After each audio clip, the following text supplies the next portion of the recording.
By the end of this school year, Alex Toth will be a radiologic technician. I've always been interested in being in the medical field. Toth is a student at IU South Bend. Everyone's always needing an x-ray or needing something in radiology, so I really enjoy that. In fact, she's already taking x-rays in clinicals and here on campus. I think every student, when they take their first exposure, you think for a second, did I really just do that? Did I just take my first x-ray ever?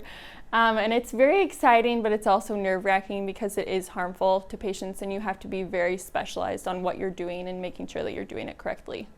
Now, brand new students at IU South Bend will get to use the realistic, state-of-the-art and energized equipment to train for their real-world future jobs. So excited. We can't believe we have this here.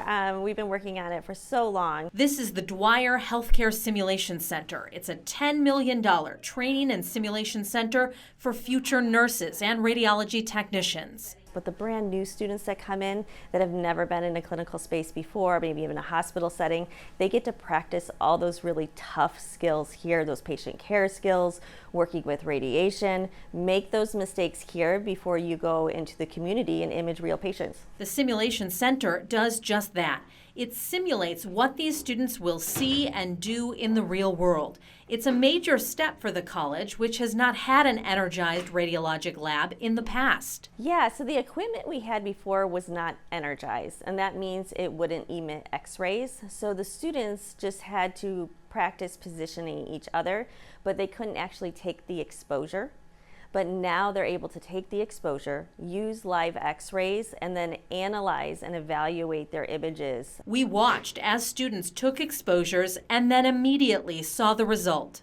So this is an example of a knee x-ray that we can take in our new labs.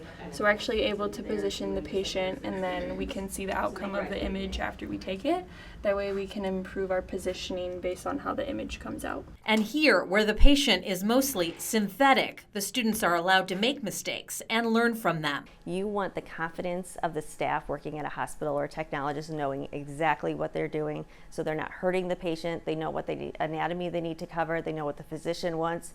Just go boom, boom, boom, in and out. And that's what we really want to teach our students, to develop those skills, to develop the problem-solving skills, critical thinking skills. And safety knowledge. They teach us a lot of radiation safety. The walls and windows here are lead lined, and the students wear devices to monitor their radiation levels. Ionizing radiation is harmful to the body, and so what we want to do is minimize the patient dose to the best of our ability. Recent research on the future of medical imaging and radiation therapy showed job vacancy rates are the highest they've been since at least 2003.